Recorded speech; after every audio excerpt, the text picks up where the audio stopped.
Hi everyone, I'm Susan Birch and welcome to another episode of the Health Detective podcast. And today I'm with my friend Katie Paul. And Katie is going to share with us her story and some really valuable lessons that she's learned over the last few years. So Katie lives in Rotorua, at Moria, and yeah, welcome, Katie. Wonderful to have you. Thanks for coming. And the topic we're going to talk about today is about gastric surgeries. And Katie's going to share her story and some of the challenges that come along with the positive aspects of that. So, yeah, great to see you.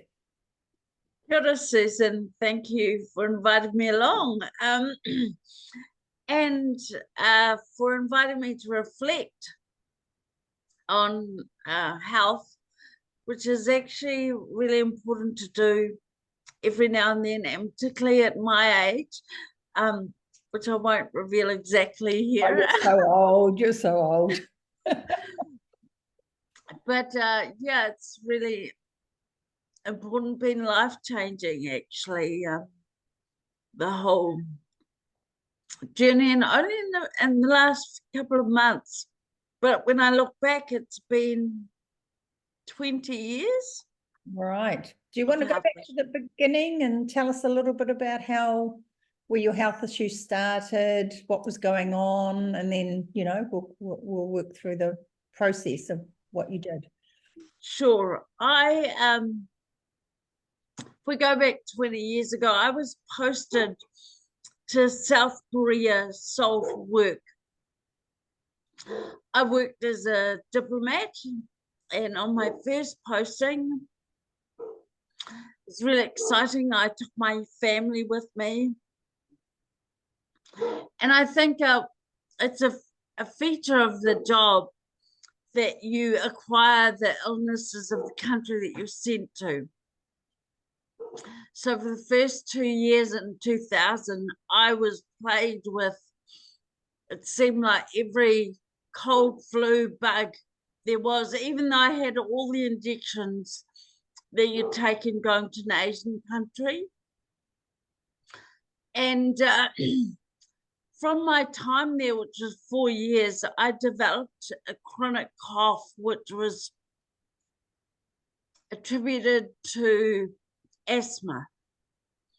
Took all the medications, did all the right things, but it was a persistent, ongoing cough that never ended. And back at Foreign Affairs, where I was working, 10 years later, in 2011, I developed a hernia.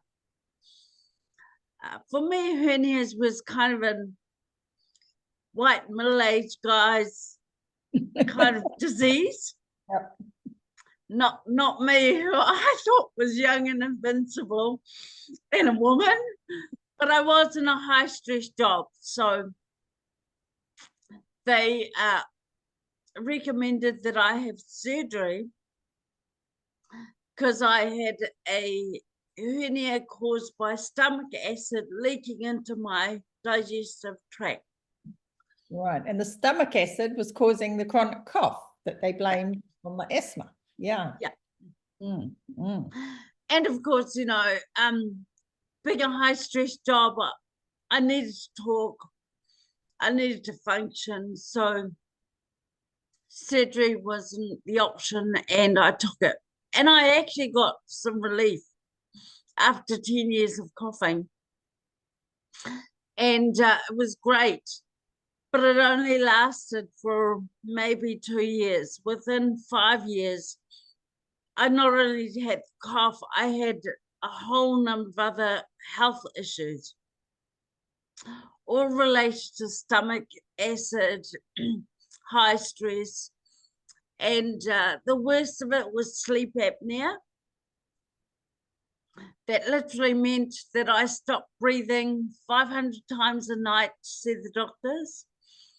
So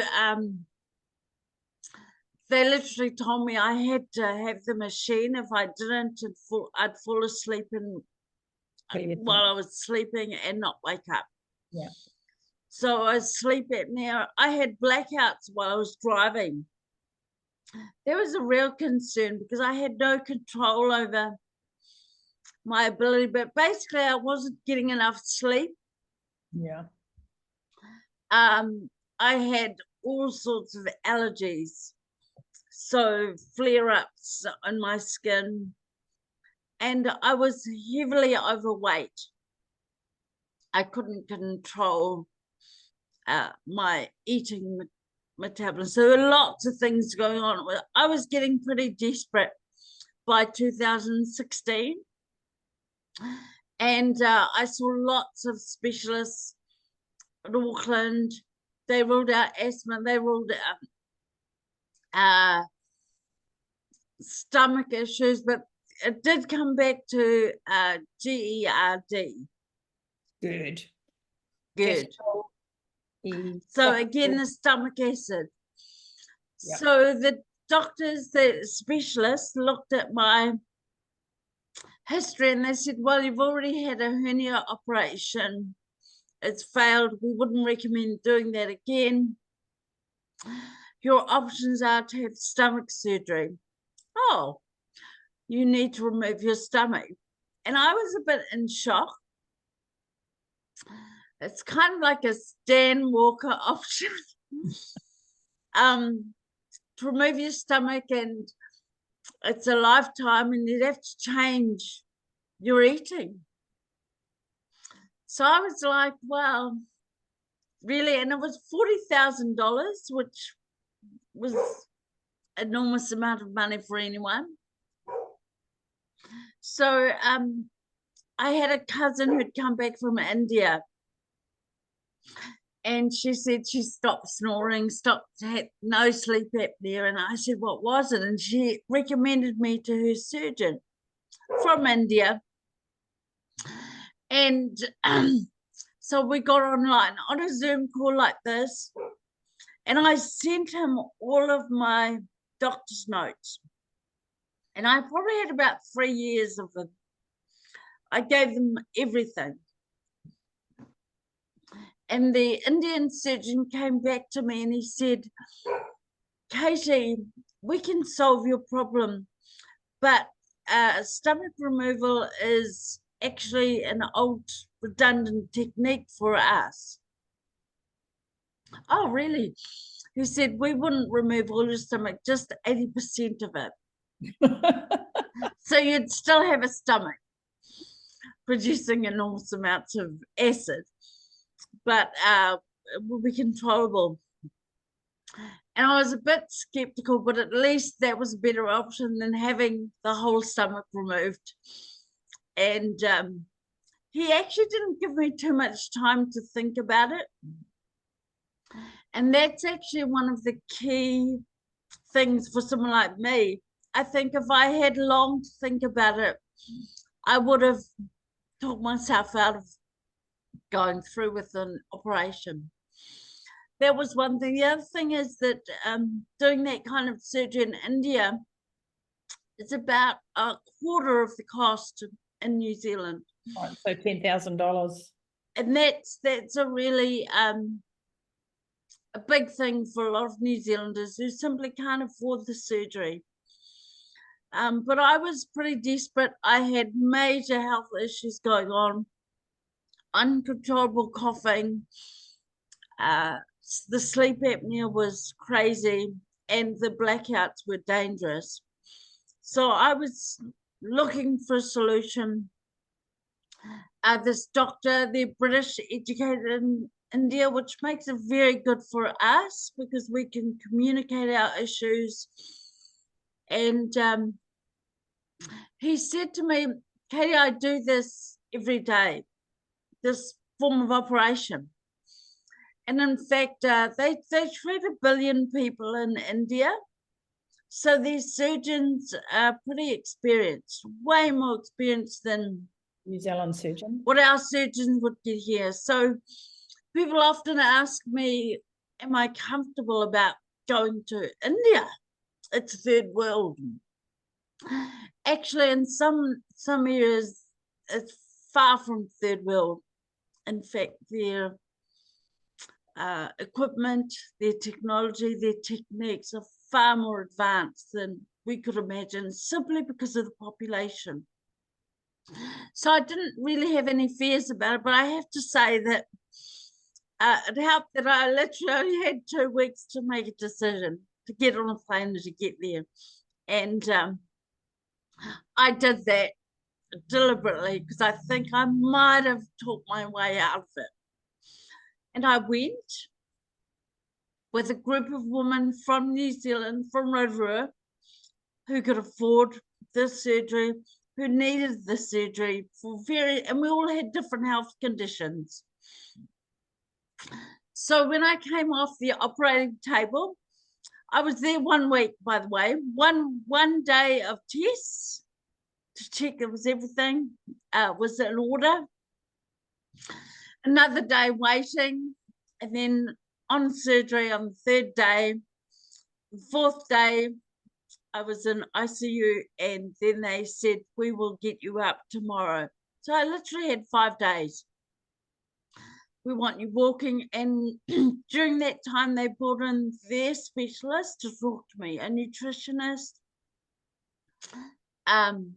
They're different specialists, all giving me advice. And yes, they told me you need to be taking vitamins for a long, long time, for the rest of your life. That mess was given. I think for me, though, it had registered that this is a lifetime. Probably because I was also dealing with all things like, I want to eat, but I can't eat. And it took me 2 years to get through that whole learning how to eat again. But when I woke up from ICU, the Indian doctor said to me, Katie, you will not need your sleep apnea machine. You will not be coughing. And I expect you'll lose about 50 kgs in a year. And what he said is exactly what happened. And I was elated. No sleep machine. I could sleep through the night. No blackouts while driving. No coughing. I could actually talk to people without being interrupted. My skin issues. We first met, wasn't it, Katie? I first met you just after that surgery. Yeah, I remember. It took me a year, and it's funny. I did take photos. Somebody said to me, take photos, Katie, to remind you of where you've been, because you kind of forget. And even now people say, we don't ever remember you being that fat. I was fat. I was literally fat Katie. My young son used to call me Fat Mama. Are you happy for me to share the photo? Yeah, I'm fine. So no matter how I tried to diet or exercise, I couldn't lose weight. Fitting clothes was horrible. Yeah, and for a few moments, yeah. And then this was you after the surgery. Can you see that one? Yeah. So it's exactly what the surgeon said, Katie. I think you will lose probably about 50 kgs within a year. And that was just over a year. And exactly what he said would happen happened. But the journey is quite tough. And it's a mental journey. I think that's the stuff you're fighting with. And the nutritionist told me that as well. They said you will crave mentally food, but physically your body cannot cope. And because I had a GERD issue, to stop the acid leaking from the stomach into the rest of my body, they double stitched whatever small stomach I had left. So the surgeon told me that my operation was an hour longer than everyone else. What that meant is that when I took food in, I couldn't stretch.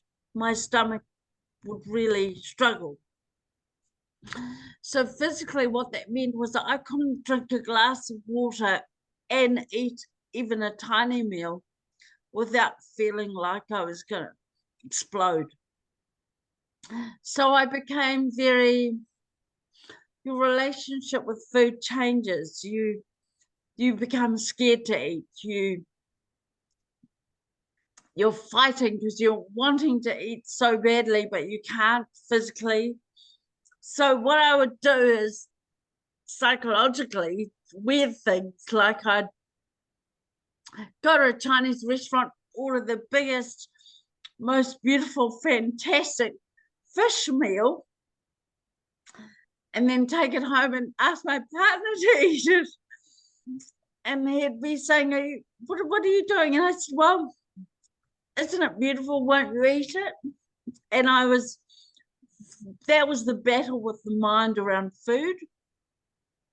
I knew I couldn't physically consume it, but I had to have it. And I was trying to look for a way to deal with those cravings, those lifetime habits. Did you feel hungry? So was it a psychological craving for food, or was it an actual hunger for food? Physical. It's an insatiable hunger for food. So so how we are now, if you're really hungry and your stomach's kind of gurgling and you need to eat. So what I would do is things like I would eat the meal, pretty much vomit it, expel it, within 10 minutes. It was just uncomfortable. So I had done that for quite a while. So I realized now that that's how vomiting had become normalized for me. Mm-hmm. Oh, it's just a condition from the surgery. And I had normalized that. Vomiting is not normal. I've really realized that now. But I had become so used to that as a pattern, because it was literally the only way I could consume food.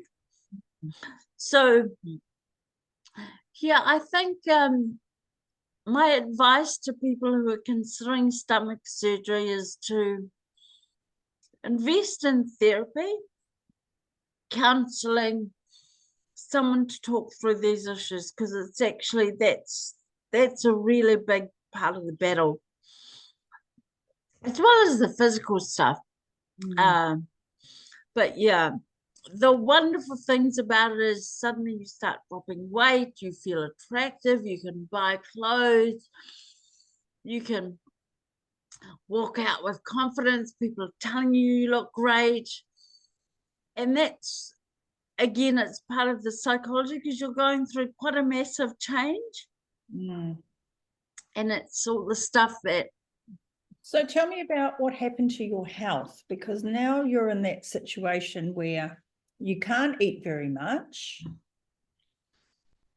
and then you are vomiting up what you're eating. So a couple of questions for you. Did the surgery change the type of food that you were eating? So to have gained all that weight is a reflection on not on the type of food you're eating rather than the quantity of food, because we know that foods that are very high in carbohydrates lead to that storage of body fat and a lot of those conditions you were experiencing. So did you change, or did you still just keep trying to consume the same type of food you'd been eating prior to the surgery? No, you do change your whole eating. First is the quantity, and then it's I did become quite things were very sweet. Right. So I toned that down a bit. But then what you find is you can only eat small amounts, so you actually end up starting to do snacks, Yeah. which is not good. Mm. Chippies you can eat, small, easy, it gives you an instant hit. Chocolate, Yeah. those kind of easy foods. They weren't big, healthy, nutritious meals. And So so, you and have then to you're be still very losing, you're about still snack. losing weight while you're eating these foods that don't have any nutrition in them. Yeah. Yeah. I think what I found I enjoyed the most is I could hold the food down because I wasn't eating big amounts in a small space of time. But it is not the correct way to eat. In fact, I've discovered now recently, and also saying to our mutual friend Gay, yes, I'm going to see Susan Birch and get on the right food. That I wish I'd known this 5 years ago, but yeah, it's a journey. Well, we wouldn't be here now if that had happened. And so now we've got the opportunity to share this with a lot of other people. I have quite a few clients who have had one form or another of gastric surgery. It's becoming quite the trend. There's organized groups like the one that you went with to India. There's organized groups to go to various countries to have bypass surgery carried out. And certainly people experience those benefits you talked about and that weight loss and then that improvement in confidence and looking really good. But then we've got to be really careful that we talk about the other things. So tell us what happened to you next over the next couple of years.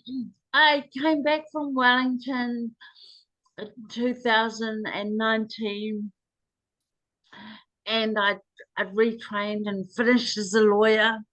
I was a lawyer, but an international lawyer. So my training in Wellington was to allow me to be a domestic lawyer. You got accepted to the bar during that time? Yes, I was admitted to the bar, so I looked good and felt great. So everything was great. And then COVID hit. Everybody in the world slowed. And suddenly we find ourselves at home and your partner's at home as well. And then you kind of think, oh, well, we might as well have a drink. Yeah, what else is there to look forward to? So I had a couple of drinks and that kind of thing. And anyway, during the year, people were saying, oh, are you drunk? Because you're bumping into things. And I was like, no. And then our friend Gay, she was a bit concerned. She took me to the hospital. I was losing balance. And I thought, oh, yeah, well, I guess we have been having a few drinks, a bit more than normal, and it's COVID lockdown. But that was when the off-balance issues started to happen. And I didn't think anything of it until a year later, and I was pulled up by the cops. They were adamant that they were going to take my keys off me because I was swerving on the road. And they drug tested me, and I was shocked. And I was in disbelief. But clearly, other people had noticed the balance issues. So I went to see a neurologist. What is happening? My sense of judgment around space and that wasn't quite right, especially at night. So that symptom started appearing 2022, and I actually went to a specialist, got admitted, had an MRI, and the doctor said to me, you have ataxia, which is an off balance, and your MRI reveals that your balance is very wonky. And That's a good medical word. and I had done muscle testing and that kind of stuff, and I was kind of expecting to be given a script of some medication or something like that. And he kind of looked at me and he gave me a script, but it was for AA. Right. Yeah. And I was a bit incredulous, AA. And I said, I'm not an alcoholic. And he looked at me as though, yes, that's what all the alcoholics tell me. But his advice to me was that if I don't stop drinking, it's literally shrinking my brain. That my liver tests for years, from like 10 to 15 years ago, had shown that I had a liver imbalance, which alcoholics tend to have. So do people who are diabetics and pre-diabetics and have Well, that part he didn't tell me, but really high carbohydrate consumption. it was a bit fixated on the alcoholics thing. Yeah. And I started to question, my whole thing. I said, wow, I guess, yes, it was a bit of a running joke that all the ambassadors were kind of closet alcoholics, and maybe it was just an occupational hazard. But I definitely disputed the diagnosis, but I took the advice, stopped alcohol immediately, went on the ataxia support groups, and thought, okay, that's my lot. I've got to manage this. Ataxia is a difficult condition because it's progressive. It has many symptoms, but the end point is wheelchair. And so I had kind of felt, oh my gosh, I don't have any solutions. I'm going to end up in a wheelchair. That was where I was heading. But it wasn't just the off-balance issues. When I stood up, I'd be dizzy. Then last year was particularly difficult because in it came a bit of confusion. I started losing confidence with my driving, with my balance. Then I thought, oh my gosh, I'm going to get early dementia because I'm getting confused, and I was really losing confidence. So last year was pretty much my low point because I hadn't been given any solutions other than stop alcohol. I'd stopped alcohol, but these symptoms were still ongoing. I have to say, I was vomiting every meal. And I hadn't, because I'd been doing it so long, I hadn't put together that the vomiting was actually quite serious. And yeah, I had literally stopped work around October, November. Stopped work. I lost confidence in driving, didn't want to go out. I had insomnia. I was off balance. I'd bump into things. I had bruising from the bumps. And I kind of got to the point where I thought, I've got early dementia. To a lawyer, their mind is really their most important tool. And I had got to a point where I felt, oh gosh, my mind's going, everything's going, I'm had it. And that's not a great place to be, but I did. The good thing is I took time out. I slowed everything down. My boss was great. She was really understanding. Said, just take time out, what you need to do. And I started doing self-care. Self-care is meditation, mindfulness, breathing, breathing was still a big issue for me. My cough had come back. And really just taking time to reflect on my health. And then I got counseling as well. That's really important to get you back into a thing that life isn't that bad. You've got lots of things to look forward to. You can manage this. And then I ended up with a new doctor because the doctors in town were so busy. A visiting doctor. And my son said to me, "Oh, Mum, you need B1, your B1 vitamins. We give them," he's a pharmacist, "we give them for free in the arm. You don't have to think about it. You need to go and get one." So I went to see this doctor. And she looked at my record. She looked at my file. She saw soon I had a stomach surgery. And she said, what vitamins are you taking?" And I said, "None." And she says, "How can that be? You've had stomach surgery. You're supposed to be taking for the rest of your life. Did they not tell you that?" And that's when I started to unpick. So what she did was she immediately put me onto thiamine, B12. She recommended multivitamin and some magnesium. And within 2 days, I stopped vomiting.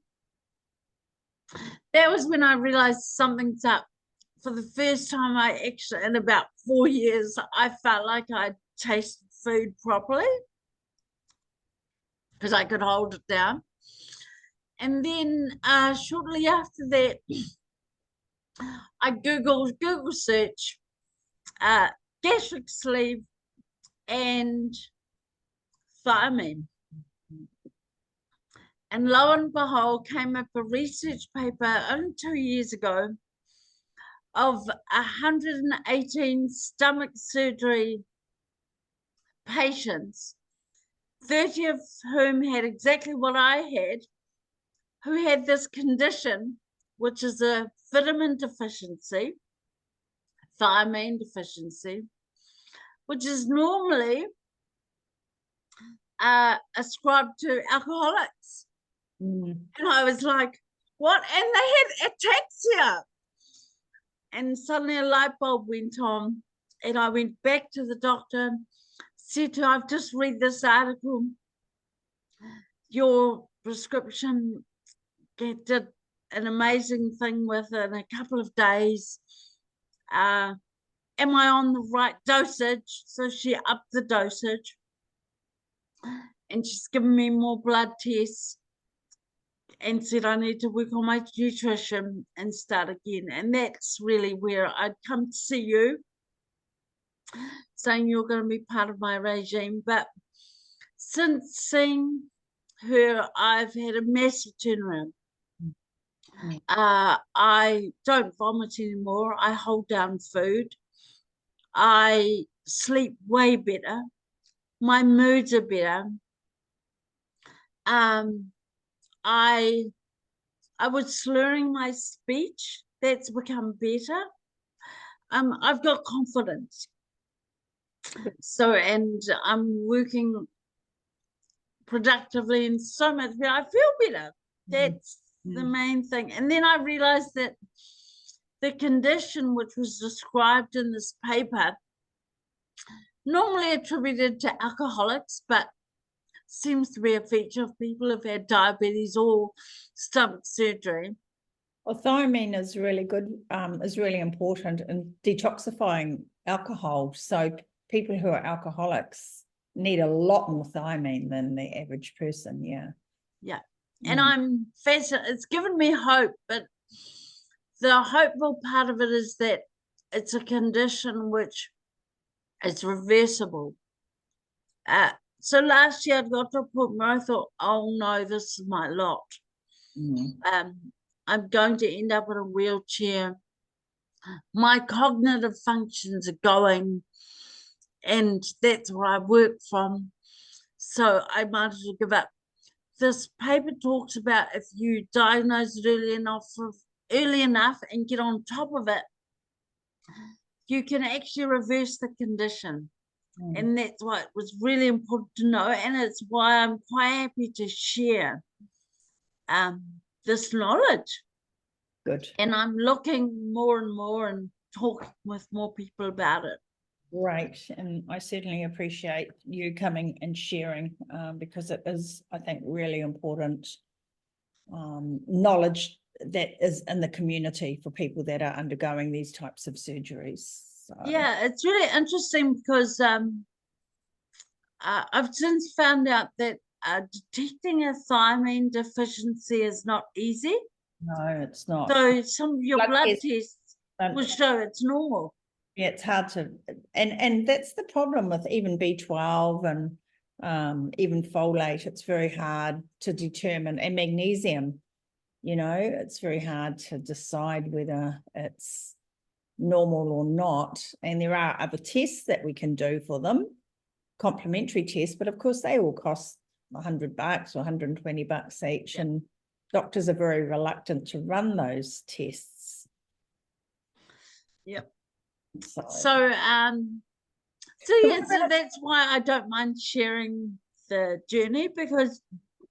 So what about other nutrients, Katie? Because you've got all your minerals and trace elements as well, and there's a number of B vitamins, and then you've also got your vitamin A and D and E and K. Yeah. I think broad spectrum of replacements. Yeah, I think this is where a nutritionist is really important.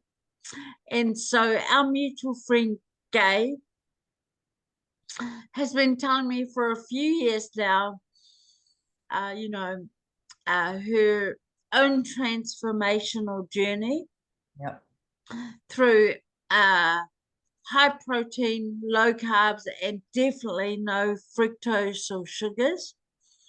And the more I learn about it, those foods, her diet that she explains is way better for me. So it's the new learning that I need to do, and that I was wanting to do with you about what foods for someone my age with my background are important, because the supplements are just a small part of the picture. It's the long-term, what you're taking in your body, so that's going to be important.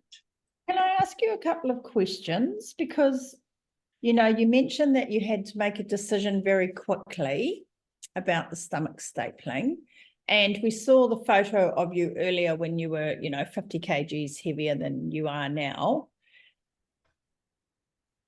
And from my perspective, from a nutritionist perspective, the question I ask is why would you choose stomach stapling over changing your diet? And is that because changing your diet, you had to change your diet anyway after you had the stomach stapling, but is that because the thought of changing your diet was too difficult before you undertook that? Yeah, I think the difference with my decision to go to the surgery was really about the stomach acid rather than weight loss. So I didn't have weight loss on my radar.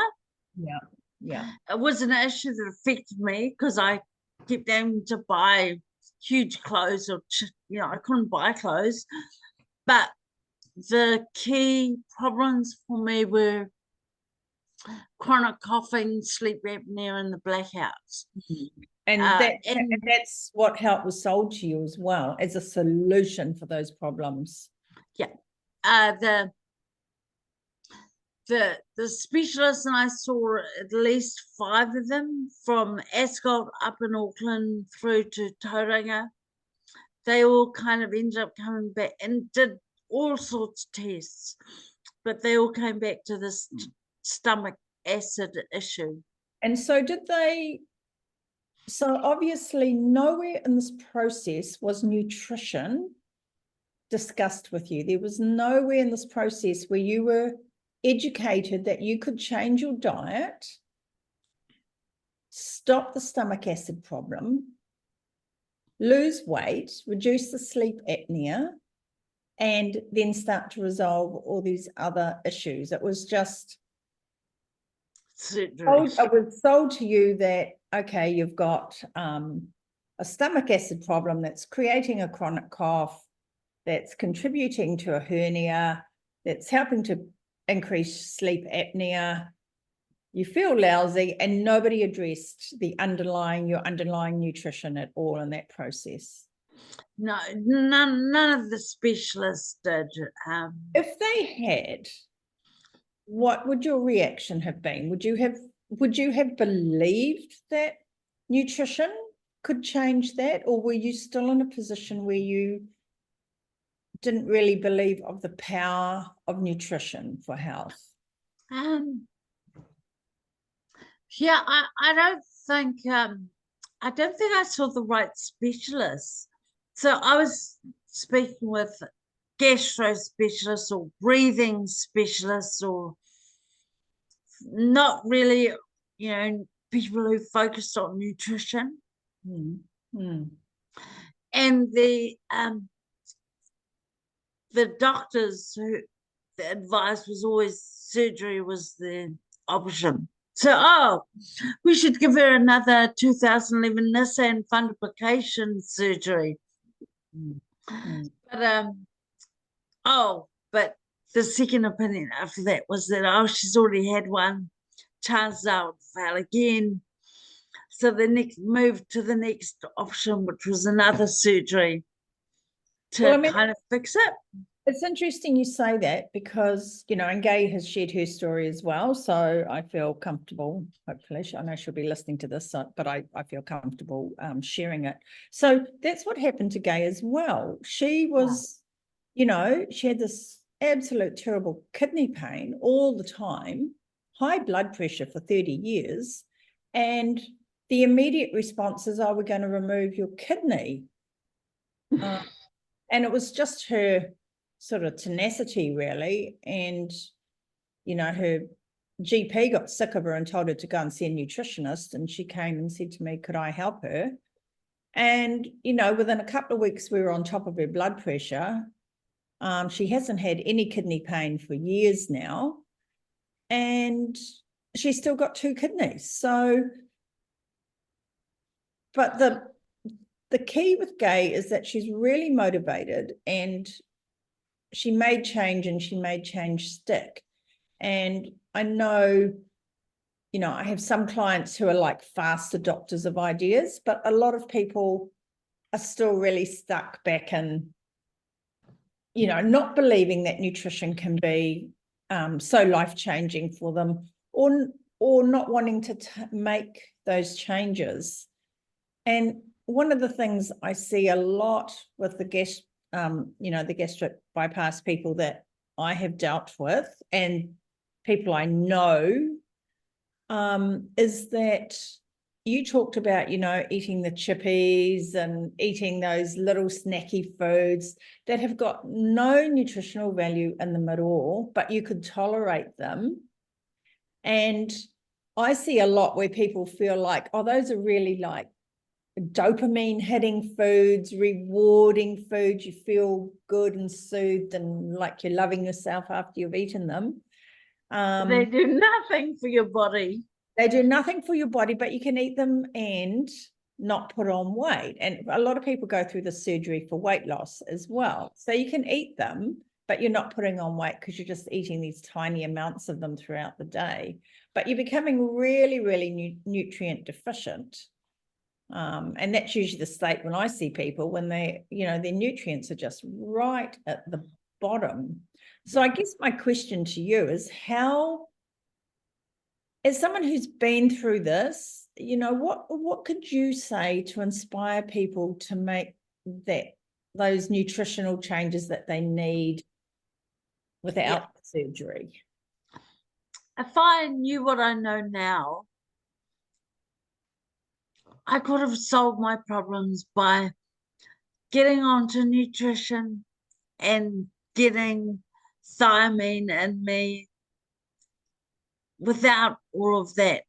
And protein Right. and B12 and it's thiamine is one really important aspect, but it's more than just thiamine, you know. Yeah, because you've got to I'm just learning about where do I get it from in my foods, Yeah. what foods I should be eating. So yeah, I could have saved that 20-year journey if I knew what I knew now. that's that's the incredible part about it. So Um, why do you think people don't know? You know, here's another question for you. When I speak at seminars and things, you know, I've spoken at a few for parents with children, you know, about childhood health, because that's an absolute passion for me. And one of the questions I start off with is, okay, if you wanted to make your kids sick, what would you feed them? And I write a list up on a board, and everybody knows, you know, give them soft drinks and feed them chips and lollies. Everyone knows. And then I say, so what are your children eating? And there's the list on the board. So, I mean, we do know. Why don't we do it? yeah, I think it's all about education and teaching our kids early so it becomes a habit. So I'm trying to relearn habits, which I should have started 20 years ago, but I'm only learning all of this now. And so now I'm putting the focus in. But what if I could tell my sons now who are 20, this is what you need to be doing to avoid getting into a situation where you're what part of borderline. nutrition is missing? You know, I run, you know, master classes, and I've got an online course that'll be, you know, be available for people. And, you know, when you're designing those things, the advice you get from all the marketing experts is, oh, just, you know, sell people what they want to know and things like that. And I have put thousands of hours into designing my course, because I'm teaching people about how their bodies work and how their bodies react to food and what the food does in their bodies, and how, you know, things like motivation and focus and the ability to follow through on a goal actually depends on your nutrition, because you need your neurotransmitters to work. And if it's not working, then you don't have the motivation. So then you can't make long-term sustainable change. So it's, you know, it's this vicious circle. But yeah, I mean, you and I've talked about this before lots of times. How do we get the education out to people? How do we get the right education to people? Yeah, I think so I'm a classic case of someone who was so career focused, so busy with doing things all the time that I never stopped to educate myself and to do things. So it wasn't until I said last year I hit rock bottom and stopped work, stopped things, took some self-care. And that self-care has opened me and allowed me to actually think about the food choices I'm making in my daily life. Because normally that time would be so busy getting up, going to work and doing stuff. Yeah. I'd forget all about that. And so the easy solution for someone like me was to just, I had health insurance, I could afford the specialist. I'll just go and get the specialist knowledge. He'll find the quick fix for me, and that's that problem solved. And insurance will pay for it. And there we go. We've just had one surgery, and then we've had another surgery, but we haven't addressed the underlying life choices. And one of, you know, you and I were just talking before we pushed record, and we were just talking about the genetic propensity towards some of these conditions. And, you know, that we have like 4 major pillars foundational pillars to our health, or, call it our whare, like holding our health up. So we've got nutrition, we've got exercise, we've got sleep, and we've got exposure to natural light.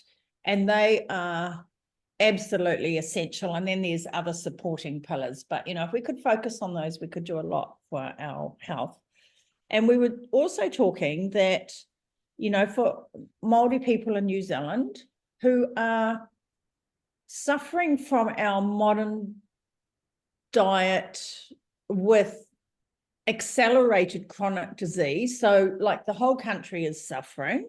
It's not like it's only Māori, but as a result of their exposure to this modern diet that's only been around for like the last 80 years or so, maybe 100 years sort of been creeping in, there hasn't been time for their genes to adapt to the changes in food environment, the changes in light environment and lack of sleep, and the decrease in the amount of exercise that they currently do. And so I think that's resulting in accelerated health issues. And then they go to a doctor or a specialist and they get told, oh, it's genetic. They don't get told that it's a combination of your genes and the changing environment. They just get told it's genetic. And so people I talk to, like here in Kawerau, and, with my little diabetes group, they just say, but my doctor tells me it's genetic. There's nothing I can do about it. And that's what I was told. All the whānau are like this, so I just need to take my insulin and my metformin and my pills and stop drinking. And try to say, well, actually, you've got your genes and your genes respond to your environment. And when you're getting these diseases, when these things are happening to you, it's because the environment is toxic to your genes. You change that environment and your genes will be those same beautiful, strong warrior genes that your ancestors actually passed down to you. It's just that you're feeding them, treating them with toxicity. Yeah. No, certainly when I disputed the alcoholic there's a classic example, isn't syndrome, he kind of looked at me, the neurologist, and said, well, it's genetic, probably your genetics. And I thought about my mum, and I was going, yes, you're right, she is always to blame. Yeah. And I kind of dismissed it as that without thinking, no, that's not a good enough answer. I need to keep questioning all of that. Yeah. And, my dad their whole family is diabetes type 1 and 2. And me and my cousins, we're all almost resigned to the fact that we're on that track. Mm. But my dad has turned that all around, got rid of all the metformin, all the drugs. He's 81, really physically fit, has gone back to the old way of eating. So livers, red meats, lard, bacon in the morning, eggs, cream, real butter. Yeah. The stuff that you've been telling Gay and myself to eat more of, because we need the nutrients from it. And I'm thinking, I need to question that genetics part of it. Because if we don't, our whole population is doomed, our Māori population, and I don't think we are. I think we've got to really fight that. Yeah, but we have to fight the stigma around it, and we have to fight the acceptance, and we have to fight the oh, but I like these foods and I want to eat these foods, and it's hard to give these foods up. And it's not just the Māori population. My family are full of diabetics, and Yeah. you know, my dad had a heart attack and cardiac arrest when he was 68 and he died. My mum died at 72. You know, I've got the same genes. I've got the genes for Alzheimer's disease. But I can really fight back by really focusing on how I live my life and those 4 foundational things: get my nutrition right, exercise, get proper light exposure, and focus on my sleep. Yeah. And, you know, and then the rest of it, well, come what may, you just have to deal with it. But at least you're making an effort, and you're not just giving up and saying, oh, you know. Yeah. I think my son's a great example. They used to say to me, oh, Mum, we'll just have water. Yeah. Or you shouldn't be smoking. And they were only like 5, 6. They were being taught this at school. And at that age, they knew their choices weren't the soft drinks, it was water, or it wasn't, you know, it was healthy food. You know, I make them healthy lunches. So I think we do need to start the education younger, the better. So Yeah, they're into their sports and basketball and training and gyms, so they're a lot more clued up than I am about protein and stuff like that. But if we can get it into them early enough, and so it becomes part of their lifestyle. I spent a few hours at the Whakatane A&E this last week. I got bitten on the back of the calf by a cat and had to deal with an infected calf. And you learn a lot just sitting there, watching while you're waiting to be seen by the doctor. And the number of children who came in over the period of time that I was there, and babies drinking bottles with fizzy drink. It just blew my mind, you know. I mean, we have to start our education right there, you know. When mums are pregnant, and then, you know, we really need to have courses on nutrition for their children after they give birth to their babies.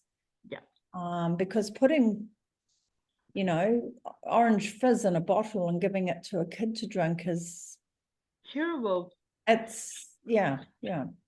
Matariki is such a great time to do all this. They've released the new theme for the year, Te Hira Kai. It's all about food. Yeah. Food, which is not just about physical food, but storytelling.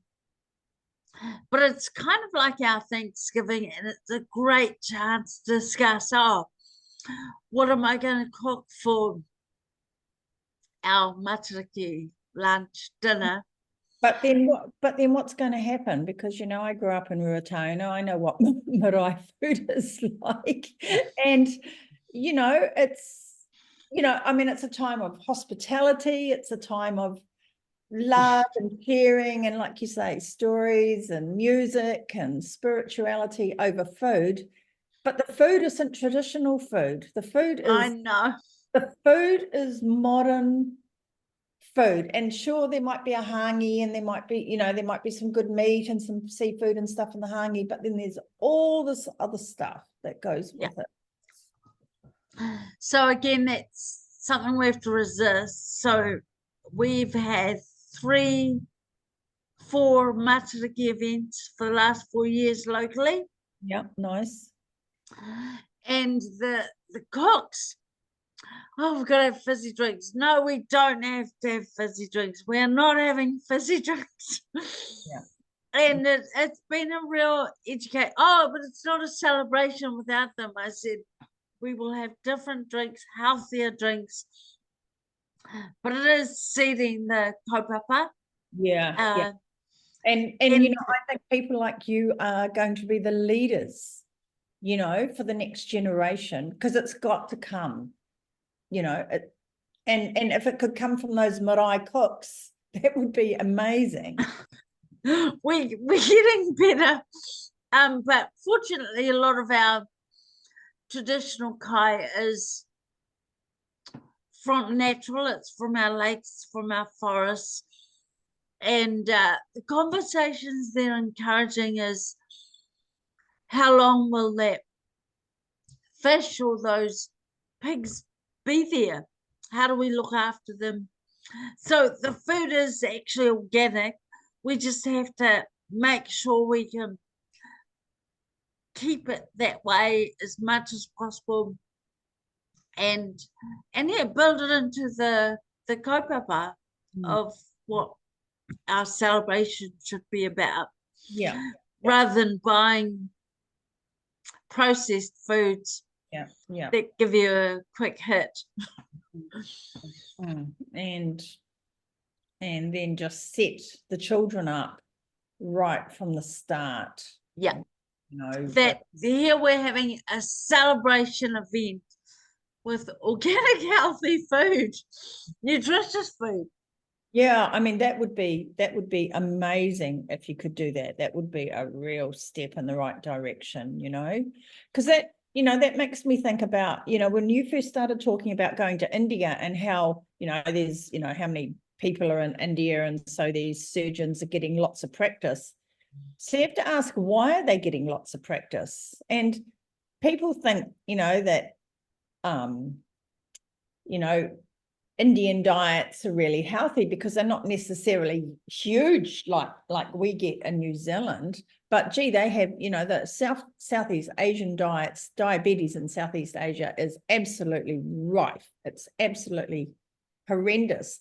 And so, you know, Asian people get type 2 diabetes at a much lower weight than what we do. This hospital that I'd gone to, the surgeon who owns the hospital is a diabetes hospital. Right. Yeah. So they take groups of Māori here who are literally on that diabetic pathway, and they have stomach floors, feet floors, teeth floors, Eye flaws. in the hospital because all the issues. And but you know, Katie, when people have their you know, gastric sleeves or whatever they have, their diabetes can be reversed within 3 or 4 days. I've talked to